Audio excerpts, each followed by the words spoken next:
Are you afraid of starting that next big project? Well, let's talk today about fear of getting it wrong.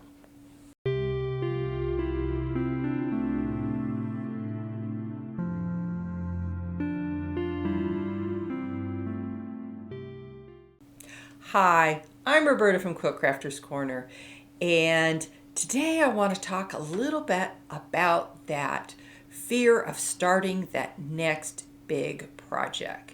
And stick around to the end. I'm going to show you how I got it wrong. So if you like this video, please like and subscribe to my YouTube channel. I appreciate it. So let's talk about that fear of starting that next big project, something that you've always wanted to do, and it just kind of makes you feel a little intimidated to start either cutting it or planning it or just getting it to the point where you start putting it together. There's a real thought process that goes behind that, and there's so many different ways to do things. And whatever works best for you is the right way. Look at how many different ways there are to make half square triangles. You could cut 2 at a time, or you could make 8 at a time, or you could make 12 at a time. It just depends what works best for you. So it's really about exploring and getting comfortable what works best for you. Now, sometimes finding those new ways can be a little challenging, but once you get either used to them or just go, oh, that doesn't work for me, and go back to your old way, that's okay, because at least then you know what works best for you. Sometimes we let our personal fears or judgments or even disappointment about, that didn't turn out the way I wanted it to, kind of get in the way. So it's really important to kind of flip how you look at things, especially when you're doing something away from a pattern, kind of out of the box, a little bit different, or even maybe an idea you've had that you want to work with or you wanted to try to get into your quilts. Sometimes we feel, that was a waste of time or maybe a waste of fabric, because we know how expensive fabric can be. Or maybe just the fact that people go, I don't like that. But yet there might be somebody out there that goes, oh, wow, I never thought of that. That's a great idea. And then they take it and try to figure out how to do that. Sometimes we can blame time or just the fear of procrastinating, not wanting to start something. I mean, I have projects sitting on my table that have been there for a while that I'm still going through the thought process in my head. How am I going to make that work? And it's a matter of breaking it down into little steps, baby steps if you want to call them, and just start working through the process. And when I do that, I normally do it with fabric that is just remnants or scraps, just so that I can work through that process before I actually take out my good fabric and go, okay, I'm going to cut this and get this put together. So just working out through scraps or just something that's not something that you absolutely love. So just experiment, kind of be a scientist with this a little bit and just see how you can put it together to make it work. And sometimes just doing that creative process will break free all that other fear that you had about putting this together or starting this project. I have the mantra of it just doesn't matter. And at the end, I'm going to show you some pictures of some of it just didn't matter. And I just put it together just to see how it would come out. And even if you don't believe it doesn't matter, sometimes you just have to believe it just doesn't matter and put it together anyways. I've created many things this way. Some turned out spectacular, some not so much. So it's all part of learning and growing. And the way you learn is by making mistakes. And some of the biggest mistakes I've made, I've learned the most from. And these mistakes are normal. Everybody makes them, and it's okay. And you learn and you grow from them and just go, okay, now I know not to do it that way.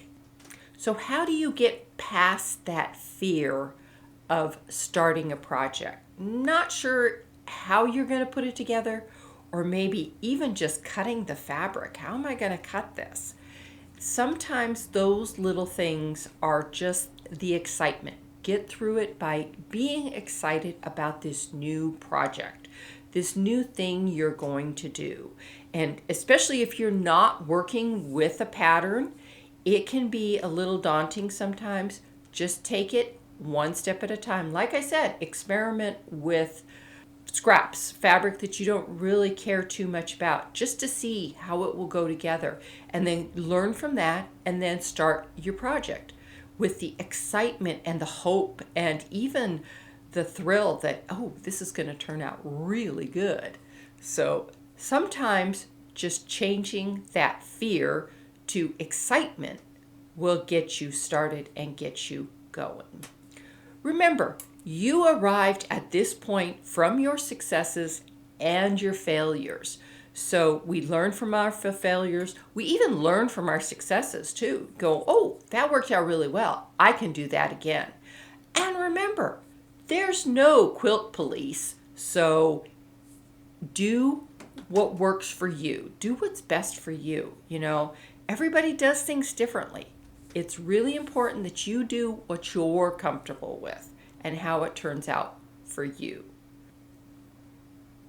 So let's take a look at some of those mistakes that I made.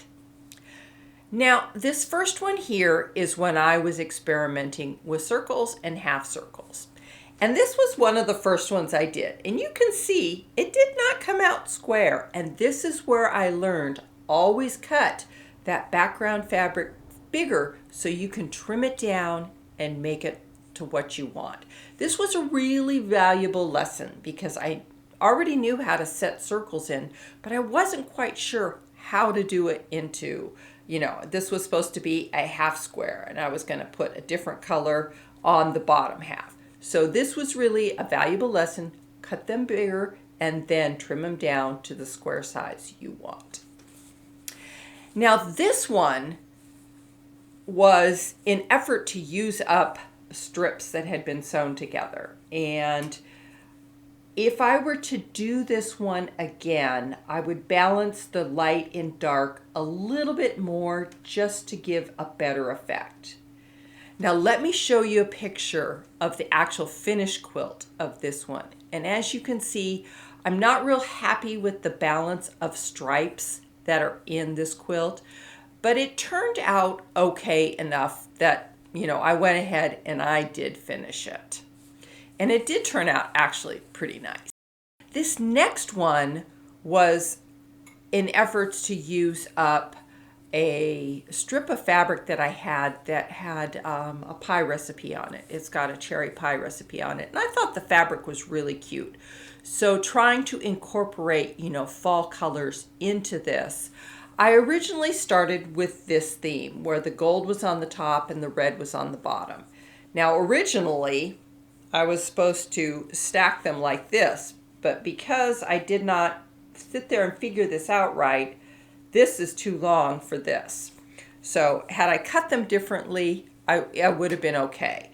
So instead what I just did is I just created rows, and then I offset those rows with, I did a row of sashing, then I offset it with the first row so that they kind of went like this, and it made it look much more balanced to me because your eye kind of moved through the quilt top. Unfortunately, I do not have a picture of this finished quilt. I can't find it anywhere. I don't know what I did with it. But anyways, I was real happy with the way this one turned out. I wish I could show you a picture. Now, this last one was a project that was given to me. And when I first took it out of the bag and I started looking at it, I went, oh, I know why you gave this to me. And actually, it was given to me because they said, you are the only one that's going to figure out how to put this together. So I looked at the pieces that they sewed. And as you can see, this is supposed to be a square. And they just didn't sew the pieces right. They didn't sew them correctly. They did not follow the instructions on sewing this together. And I kept this as an example only because this is what happens when you don't follow the instructions if you do have a pattern. But this is a real easy pattern to do. And if they had pieced it together correctly, they would have been, oh, this is easy. Because once you do understand how the pieces go together, it's much, much easier. And like I said, if you're not sure, go ahead and use scrap fabric. Create that first couple with scraps so that you realize and understand how to put these together so that they go together correctly. And the last one was closer. This one was actually the closest of three. So what I did is there was enough extra fabric that I managed to replace these three. And here's the finished quilt. And I'm real pleased with the way this quilt turned out. It's really a lovely quilt. And it's not that hard of a pattern if you follow the instructions. So I hope you enjoyed some of these little lessons on getting it wrong, but also getting past that fear of cutting the fabric and putting that quilt together. It's really important that you take your time and understand what the process is supposed to be. And sometimes that's working it out just in our head first before we actually start cutting the fabric and putting it together. So if you made it to the end of this video, I want to thank you so much for watching. And if you haven't liked or subscribed to this channel, please do. I appreciate it. And until next time, keep quilting.